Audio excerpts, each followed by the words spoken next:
Magkano pong magagastos pa Turkey, ma'am?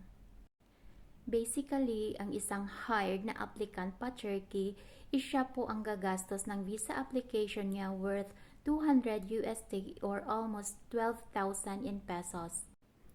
Kapag na-hired ka under Nuno or Vega agency is free po ang medical po nila.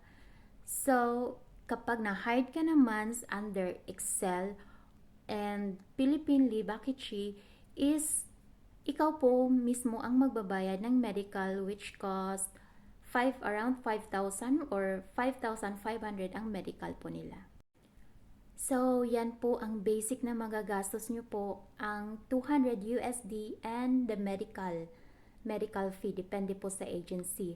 Hindi pa po kasali dyan ang transpo ninyo, ang pagstay nyo sa Manila, food and accommodation or whatsoever mga extra expenses nyo during your stay, during mag-process kayo ng papel sa Manila. Kaya kapag mag-apply ka ng Turkey, dapat may bala ka. Wala nang libre ngayon. Good luck po.